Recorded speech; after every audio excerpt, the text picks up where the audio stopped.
जी, तो आज का हमारा टॉपिक था स्टमक और इसके हवाले से हम लोगों ने चीज़ों को देखना था। सबसे पहले हम इसकी थोड़ी बहुत एनाटॉमी देखेंगे, जो कि सर्जरी के अंदर इम्पोर्टेंट होती है, और उसके बाद हम जो है डिजीज़ और उसके क्लिनिकल केसेस के ऊपर आएंगे जो मोस्ट इम्पोर्टेंट हैं एनआर एग्ज़ाम के हवाले से।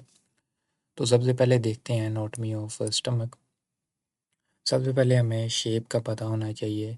ये जे शेप ऑर्गन होता है, आपको पता है, और this is the most dilated part of GIT.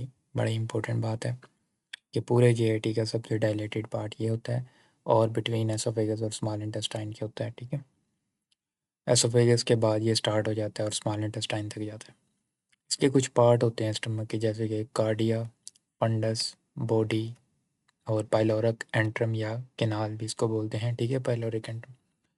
तो कार्डिया जो होता है ये वो पॉइंट होता है जहाँ से एसोफेगस कनेक्ट हो रहा होता है स्टमक के साथ, ठीक है। और एंट्रम वो पॉइंट होता है जहाँ पे ये स्मॉल इंटेस्टाइन के साथ अटैच हो रहा होता है। स्मॉल इंटेस्टाइन का फर्स्ट पोर्शन का क्या नाम है? ड्यूडिनम। तो ड्यूडिनम के साथ यहाँ पे ये कनेक्ट हो रहा होता है, और ये डूम शेप एक इसके ऊपर को ना थोड़ा बहुत उभार होता है जिसको हम फंडस बोलते हैं, ठीक है। और जो बाकी बचा हुआ हिस्सा होता है उसको सेंट्रल पोर्शन बोलते हैं। यहाँ पे मैं थोड़ा सा ड्रा करना चाहूँगा। ये मेरे पास एसोफेगस है, और और ये मेरे पास स्टमक है। तो यहाँ पे आगे से स्मॉल इंटेस्टाइन स्टार्ट हो जाती है, ठीक है। तो यहाँ पे ये जो कनेक्शन है, आगे इमेज भी आएगी, ये जो कनेक्शन है इसको बोल रहे हैं ये कार्डिया का रीजन है, और उसके बाद यहाँ पे जो बाहर होगा उसको फंडस बोलेंगे। अभी इमेज के अंदर ज़्यादा क्लियर आएगा। ये सारा हिस्सा बॉडी होगा, और उसके बाद ये जो पोर्शन है ये पाइलोरिक या एंट्रम कैनाल कहलाएगा, ठीक है। अच्छा, आगे बढ़ते हैं। आगे है हमारे पास ओमेंटम क्या होते हैं। ये हमारे पास एक हिसाब का जेआईटी के अंदर फाइब्रस कनेक्टिव टिश्यू टाइप का एक पर्दा सा होता है जो कनेक्ट कर रहा होता है, जो मौजूद होता है जब आप बॉडी को खोलते हैं तो आपको नज़र आता है। तो दो किस्म के होते हैं, लेसर ओमेंटम और ग्रेटर ओमेंटम। लेसर ओमेंटम जो होता है वो इस जगह पे होता है, स्टमक के इस जगह पे, और ये कनेक्ट कर रहा होता है, यहाँ पे लिवर पड़ा होता है इसको इसके साथ, ठीक है। तो लेसर मोमेंटम लेसर कर्वेचर पे होता है, ये जगह जो है इसको लेसर कर्वेचर भी बोलते हैं स्टमक, और वो कनेक्ट कर रहा होता है लिवर के साथ इसको। ग्रेटर मोमेंटम कहाँ पे होता है? वो ग्रेटर कर्वेचर पे होता है, ये ग्रेटर कर्वेचर है स्टमक का, ठीक है। और एक एप्रन की तरह, ठीक है, हैंग कर रहा होता है डाउनवर्ड, ये ऐसे नीचे की तरफ आया होता है, नीचे जितने भी ऑर्गन होते हैं उनको कवर किया होता है इसने, ठीक है। तो इनकी इम्पोर्टेंस क्या है? इनके अंदर जो हमारे पास ब्लड वेसल और लिम्फेटिक ड्रेनेज होता है वो इन्हीं के अंदर से आ रहा होता है, ठीक है। तो ये मोस्ट इम्पोर्टेंट इन्फॉर्मेशन थी थोड़ी बहुत। आगे है इमेज के अंदर अगर आप देखें तो यहाँ पे बड़ी इम्पोर्टेंट इन्फॉर्मेशन है। सबसे पहले हम स्टार्ट करते हैं, ये एसोफेगस है, इसके बाद ये कनेक्ट हो रहा है एसोफेगस स्टमक के साथ। तो इस पोर्शन को क्या बोलते हैं? गैस्ट्रो एसोफेजियल जंक्शन, ठीक है। ये जंक्शन है, यहाँ पे एक स्फिंक्टर भी लगा हुआ है, और यहाँ पे ये पोर्शन है इसको बोलते हैं कार्डिया, ठीक है।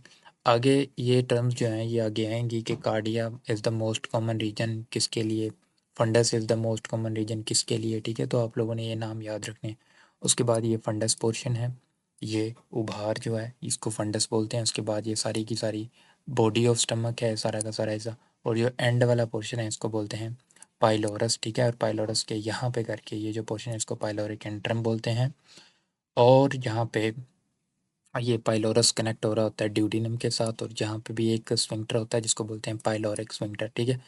और कर्वेचर्स को हम लेसर कर्वेचर और ग्रेटर कर्वेचर बोलते हैं। इसके अलावा स्टमक की जो लेयर्स होती हैं हिस्टोलॉजिकली देखें तो इसके अंदर चारों लेयर्स होती हैं। पूरे जेआईटी के अंदर 4 लेयर्स होती हैं।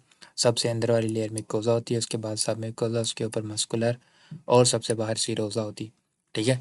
याद रहे कि एसोफेगस के अंदर हमारे पास सीरोजा मौजूद नहीं थी, ठीक है। एसोफेगस के अंदर सीरोजा मौजूद नहीं थी, ठीक है। लेकिन स्टमक के अंदर ये सारी की सारी लेयर्स मौजूद होती हैं। उसके बाद मस्कुलर लेयर के अंदर भी मुख्तलिफ़ किस्म के मसल की लेयर्स होती हैं, जैसे कि सबसे बाहर लॉन्गिट्यूडिनल लेयर होती है, उसके बाद सर्कुलर लेयर आती है, उसके बाद ऑब्लिक लेयर आती है। तो ये तमाम की तमाम इन्फॉर्मेशन बहुत ही ज़्यादा इंपॉर्टेंट है जब आप सर्जिकल पर्सपेक्टिव देखते हैं। क्लियर हो गया? आगे है जी हमारे पास ब्लड सप्लाई। ब्लड सप्लाई देखते हैं। ये बड़ा ही इनरिच्ड होता है, ठीक है, very rich and redundant organ होता है ब्लड सप्लाई। इसको काफ़ी दी गई होती है क्योंकि यहाँ पे खुराक का जो है वो मामला चलने होते हैं। एब्जॉर्प्शन तो बहुत ज़्यादा यहाँ पे नहीं होती, लेकिन इसके फंक्शनैलिटी के मुताबिक इसको काफ़ी ब्लड सप्लाई दी गई होती है और वो मुख्तलिफ़ जगहों से आ रही होती है, इसलिए इसको पढ़ना थोड़ा सा कॉम्प्लिकेटेड लगता है स्टूडेंट्स को। यहाँ पे मैं ड्रॉ करना चाहूँगा दोबारा से अपना स्टमक, ये आगे से, और ये रहा हमारे पास स्टमक। तो आप लोगों ने याद रखना है, बेसिक मैं पहले कंसेप्ट दे दूं, उसके बाद हम नाम के ऊपर आते हैं। बेसिक कंसेप्ट ये है कि दो आर्टरीज लेसर कर्वेचर को सप्लाई कर रही होती हैं, ऐसे और ऐसे, ठीक है। कलर मैं कुछ और करना चाहूँगा इसका, ऐसे और ऐसे, और दो ही आर्टरीज पीछे की तरफ होती हैं, ठीक है, ऐसे और ऐसे, ठीक है, और कुछ एक आर्टरी छोटी सी यहाँ पे होती है, ठीक है। तो ये 5 आर्टरीज होगी। तो हम लोगों को ये पता होना चाहिए ये आर्टरी का क्या नाम है, इसका क्या नाम है, इसका क्या नाम है और इसका क्या नाम है, ठीक है। और हमें ये पता होना चाहिए इनका ओरिजिन क्या है, कहाँ से निकल रही हैं, ठीक है। और हमारा कवर हो जाएगा 2 लेसर कर्वेचर पे, 2 ग्रेटर कर्वेचर पे और एक ऊपर। तो पहले बात कर लेते हैं लेसर कर्वेचर की। लेसर कर्वेचर की 2 आर्टरीज जो हैं वो हमारे पास क्या है, एक का नाम है लेफ़्ट गैस्ट्रिक आर्टरी और एक का नाम है राइट गैस्ट्रिक आर्टरी। जो ऊपर वाली होगी, ऊपर वाली को हमेशा लेफ़्ट बोलेंगे, ठीक है, और नीचे वाली को बोलेंगे राइट, ठीक है। यहाँ पे भी ऐसे ही होगा, ऊपर वाली लेफ़्ट, नीचे वाली right. Left gastric, right gastric, ठीक है। लेफ़्ट गैस्ट्रिक कहाँ से निकल रही है, सीलिएक ट्रंक से निकली, यानी कि डायरेक्टली ऊपर से एओर्टा आ रहा होता है, वहाँ से डायरेक्टली निकलती है, ठीक है। और राइट गैस्ट्रिक कहाँ से निकलती है, ये हेपेटिक आर्टरी से निकलती है, यहाँ से कॉमन हेपेटिक निकलती है, वहाँ से ये आर्टरी निकलती है, ठीक है। उसके बाद हमारे पास आ जाता है ग्रेटर कर्वेचर। ग्रेटर कर्वेचर के अंदर जो आर्टरीज होती हैं, ऊपर वाली को क्या नाम देंगे, लेफ्ट गैस्ट्रोएपिपुलाइक, और नीचे वाली को क्या नाम देंगे, राइट गैस्ट्रोएपिपुलाइक। ये राइट है गैस्ट्रोएपिपुलाइक और ये लेफ्ट गैस्ट्रोएपिपुलाइक है। जो लेफ्ट होती है वो कहाँ से निकलती है, स्प्लीनिक आर्टरी से। यहाँ पे स्प्लीन पड़ी होती है, तो जो स्प्लीन को आर्टरी आ रही होती है वहीं से एक आर्टरी निकलती है जिसको बोलते हैं लेफ्ट गैस्ट्रो एपिपुलाइक आर्टरी। और राइट कहाँ से निकली है, गैस्ट्रो ड्यूडिनल आर्टरी से निकलती है। ये यहाँ से निकल के नीचे की तरफ आती है ड्यूडिनम वाले पोर्शन की तरफ, और यहाँ से एक ब्रांच इसकी निकलती है जिसको हम बोल रहे हैं राइट गैस्ट्रो एपिपुलाइक आर्टरी। तो ऐसे ये कवर होगी। और एक छोटी सी ब्रांच यहाँ से स्प्लीनिक आर्टरी से एक और भी निकलती है जिसको बोलते हैं शॉर्ट गैस्ट्रिक आर्टरी, वो फंडस को, इस पोर्शन को कवर करती है। तो ऐसे 5 हमारे पास ये ब्लड वेसल्स आपने याद कर लेनी।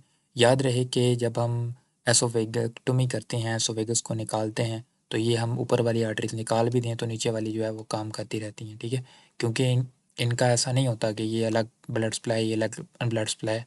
होता ये है कि ये आपस में कनेक्टेड होती हैं मुकम्मल तौर पे। जब आप नेट से भी इमेजेस इसकी देखेंगे या वैसे बुक्स के अंदर देखेंगे तो ये बिल्कुल कनेक्टेड होंगी। तो समझाने के लिए मैंने आपको बताया, वैसे ये बिल्कुल कनेक्टेड होती हैं। यहाँ यानी कि यहाँ पे अगर मैं इसको कट भी करूँ तो ये ब्लड इधर को जाएगा, इस आर्टरी वाला। यहाँ से इसको कट करूँ, यहाँ से ब्लड इधर को जाएगा। तो ये बड़ा फ़ायदा होता है स्टमक को, ठीक है। तो ये मेरे पास हो गया इन्फॉर्मेशन इसके हवाले से। ये सारी की सारी इन्फॉर्मेशन यही लिखी हुई है कि जब हम एसोफेगेक्टोमी करते हैं तो क्या होता है। उसके बाद वेनस ड्रेनेज की अगर हम बात करें कि ये तो आर्टेरियल सप्लाई थी, वेनस कहाँ पे जाएगी, तमाम की तमाम कलेक्ट होकर पोर्टल वेनस सिस्टम के अंदर गिर जाएंगी, ठीक है। आगे है हमारे पास नर्व सप्लाई। नर्व सप्लाई भी बड़ी इंपॉर्टेंट है। नर्व सप्लाई तो काफ़ी इंपॉर्टेंट है क्योंकि आगे जाके हम देखेंगे कि हम कुछ प्रोसीजर भी करते हैं जिसके अंदर हम इसकी नर्व सप्लाई को कट करते हैं, ठीक है, जिसको हम वेगोटमी बोलेंगे। तो नर्व सप्लाई हमारे पास 2 किस्म की होती है स्टमक की, इंट्रिंसिक और एक्सट्रिंसिक, ठीक है। इंट्रिंसिक और एक्सट्रिंसिक। इंट्रिंसिक का मतलब ये होता है कि वो वहीं पे ही मौजूद है, स्टमक की अपनी ज़ाती, कोई बाहर से नहीं आ रही, उसकी अपनी कुदरत ने उसे दी हुई, इस चीज़ को बोलते हैं इंट्रिंसिक। और दूसरा नाम क्या है इसका, एंटेरिक, ठीक है। एंटेरिक नर्वस सिस्टम पूरे के पूरे जीआईटी के अंदर होता है, ठीक है। उसके 2 कंपोनेंट हैं, मायंटेरिक प्लेक्सस और ऑर्बैक प्लेक्सस, या सब म्यूकोजल प्लेक्सस और मीजनर प्लेक्सस, ठीक है। तो मायंटेरिक प्लेक्सस का क्या काम होता है, ये मोटेलिटी को कंट्रोल करता है। आपको पता है जीआईटी के अंदर मोटेलिटी जो होती है, मूवमेंट जो होती है, पेरिस्टाल्सिस जो होती है, वो ये ऑर्बैक प्लेक्सस या मायंटेरिक प्लेक्सस कंट्रोल करता है। और दूसरा क्या हो रहा होता है, वहाँ पे सिक्रीशंस हो रही हैं, जो कौन कंट्रोल करता है, सब म्यूकोजल प्लेक्सस या मीजनर प्लेक्सस कंट्रोल करता है। याद रहे, यहाँ पे फिर से मैं बैकग्राउंड नॉलेज आपका रिफ्रेश करना चाहूँगा कि एसोफेगस के अंदर हमारे पास इनमें से कौन सी एंटेरिक नर्वस सिस्टम की प्लेक्सेस एब्सेंट थे। तो याद रहे कि स्टमक के अंदर सिक्रीशंस नहीं होती तो हमारे पास सब म्यूकोजल या मायंटेरिक प्लेक्सेस एसोफेगस के अंदर नहीं होंगे, ठीक है। सिरोजा भी नहीं होगी और सब म्यूकोजल प्लेक्सेस भी नहीं होंगे। तो ये डिफरेंस थे एसोफेगस के जो कि पिक किए जा सकते हैं, एक्सेप्शंस के ऊपर ज़्यादा सवाल बनते हैं। उसके बाद एक्सट्रिंसिक वो नर्वस सिस्टम है जो बाहर से सप्लाई दे रहा है, हमारे ब्रेन के साथ जुड़ा हुआ है, ठीक है। तो वो हमारे पास अब सबको पता है कि दो किस्म का होता है, जो ऑटोनॉमिक होता है, जो खुद ब खुद काम कर रहा होता है। वो दो किस्म का होता है, सिंपैथेटिक और पैरासिम्पैथेटिक। देखें जीआईटी के अंदर ज़्यादा डोमिनेट जो करता है वो पैरासिम्पैथेटिक करता है, और पैरासिम्पैथेटिक की सप्लाई कौन लेकर आ रहा होता है, वेगस नर्व नर्व लेकर आ रही होती है, जो कि क्रेनियल नर्व है, जो क्या करती है, स्टिमुलेट करती है एसिड सिक्रीशन को और मोटेलिटी को। और पैरासिम्पैथेटिक सिस्टम जब एक्टिवेट होता है तो उसका काम क्या होता है, वो इनहिबिट करता है। आमतौर पे सिंपैथेटिक सिस्टम को समझा जाता है कि वो जब एक्टिवेट होता है तो चीज़ों को तेज़ करता है, हार्ट रेट तेज़ करता है, सांस तेज़ करता है, ठीक है। लेकिन जेआईटी का कमाल ये है कि यहाँ पे sympathetic system inhibitory function perform करेगा। वो इसलिए कि हम जब टेंशन में होते हैं, हम जब एक फ़्लाइट और फ्लाइट मैकेनिज़्म के अंदर होते हैं, तो हमें खुराक हज़म करने की बजाय और चीज़ों के ऊपर फोकस करना चाहिए, ठीक है। इसलिए खुराक कब हज़म होती है, जब पैरासिम्पैथेटिक एक्टिव होता है। पैरासिम्पैथेटिक कब एक्टिव होता है, जब हम सुकून से बैठे होते हैं, ठीक है। तो ये सुकून की काम है, खाना पीना हज़म करना, ये सुकून के काम है। तो ये हमारे पास उस टाइम एक्टिवेट होगा। उसके बाद हमारे पास एक इम्पोर्टेंट सेल की मैं बात करूँ, हिस्टोलॉजी में डिटेल के अंदर नहीं जा रहा, आप देख सकते हैं बेसिक के वो बातें हैं सारी की सारी। तो पैराइटल सेल जो होते हैं वो बहुत ज़्यादा इंपॉर्टेंट है। वो क्या करते हैं, आईसीएल सीक्रेट करते हैं। उनको कंट्रोल कौन कर रहा होता है, वेगस नर्व कर रही होती है।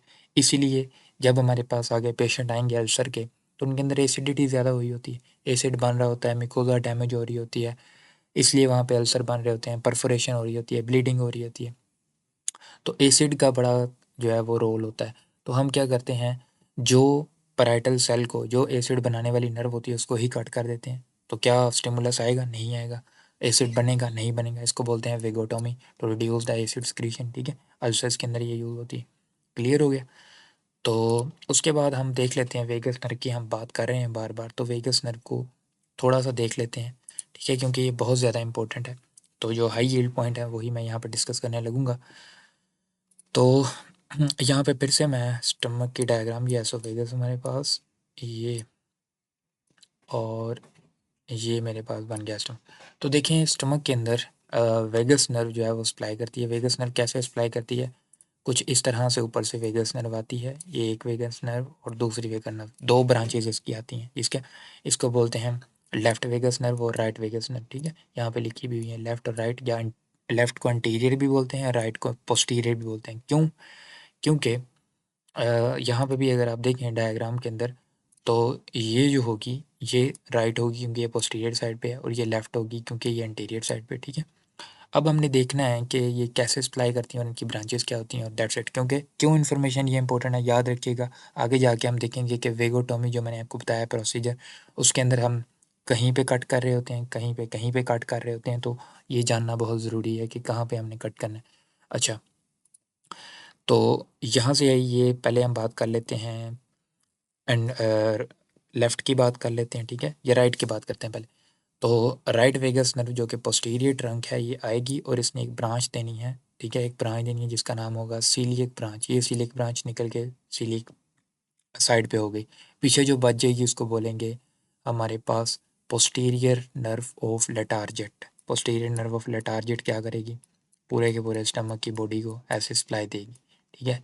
तो ये हो गई हमारे पास कहानी पोस्टीरियर वेगस की या राइट वेगस की, ठीक है। पोस्टीरियर वेगस क्या थी, राइट साइड पे थी, क्या करेगी, सीलियक ब्रांच देगी, उसकी ब्रांच है, वो हमारा उसका कंसर्न नहीं है। बाद में क्या बना देगी, पोस्टीरियर नर्व ऑफ लेटार्जेट। लेटार्जेट जो नर्व होगी वो स्टमक को सप्लाई दे रही होगी। उसके बाद हम बात कर लेते हैं अपनी दूसरी नर्व की, जो कि है एंटीरियर या लेफ्ट। लेफ्ट कौन सी ब्रांच देगी, लेफ्ट ब्रांच देगी सबसे पहले वो ब्रांच देगी लीवर को, ठीक है, ये लीवर की साइड पे चलेगी। बाकी जो बच जाएगी वो क्या बन जाएगी, वो एंटीरियर नर्व ऑफ लेटार्जेट बन जाएगी, ठीक है। पोस्टीरियर नर्व ऑफ लेटार्जेट के साथ ही वो यहाँ पे स्टमक को सप्लाई देने स्टार्ट कर देगी, और फिर वो आगे मूव करेगी थोड़ा सा, और उसका जो आखिरी पोर्शन होगा वो इस जगह पे आएगा, और पाइलोरस, ये पाइलोरिक रीजन है, तो इसको सप्लाई देगा। और ये जो रीजन होता है ना, इसकी खास बात ये होती है कि दिखने में किस तरह का नज़र आता है, क्रो फुट की तरह, ठीक है। तो यहाँ पे लिखा हुआ है ये reach nerve of Latarjet reach the antrum and become the crow foot appearance, this is the terminal branch, ठीक है, जो एंट्रम को या पाइलोरिक रीजन को ये सप्लाई दे रही होती है, ठीक है। अच्छा, आगे हमारे पास आ गया कि सॉरी, यहाँ पे एंटीरियर वेगस की हम बात कर लेते हैं। एंटीरियर वेगस मैंने आपको बता दिया, बस यहाँ पे हाईलाइट करते हैं। एंटीरियर वेगस आई, लिवर ब्रांच थी, उसके बाद जो बच गया उसको बोलते हैं एंटीरियर नर्व ऑफ लेटार्जी। और क्या आगे जाके क्या बन जाएगी, आगे जाके ये एंड के ऊपर क्रो फुट अपीयरेंस बना देगी, जो कि एंट्रम को सप्लाई करता है। क्लियर हो गया। अब इसका काम क्या है, मैंने आपको पहले ही बताया। ये स्टमक की बॉडी को जाके इनर्वेट करती है, जहाँ पे मोटेलिटी और सिक्रीशन वगैरह जो है वो इसका काम होता है। और जब हम वेगोटोमी करते हैं तो हम लोग क्या करते हैं, इसको कट कर देते हैं, ठीक है। तो it stimulate the acidification via the parietal cell, जिनकी हमने बात की है। Relax polar to accumulate food, ये भी रिलैक्स भी करती है बॉडी को। और पाइलोरिक स्फिंक्टर, वो जो क्रो फुट जो ब्रांच है उसकी स्पेसिफिकली, वो पाइलोरिक स्फिंक्टर को भी कंट्रोल करती है, ताकि फूड कब आगे जानी है, कितनी जानी है, क्या करना। तो ये सारी की सारी बेसिक हमारी होगी। अगली वीडियो के अंदर हम लोग बात करेंगे डिफरेंट डिजीज़ की, और जो उसके स्पेसिफिक एमसीक्यूज़ होंगे उनकी बात करेंगे, जो कि हाईली अपकमिंग एग्ज़ाम के अंदर आ सकते हैं, उनको डिस्कस करेंगे। Thank you so much.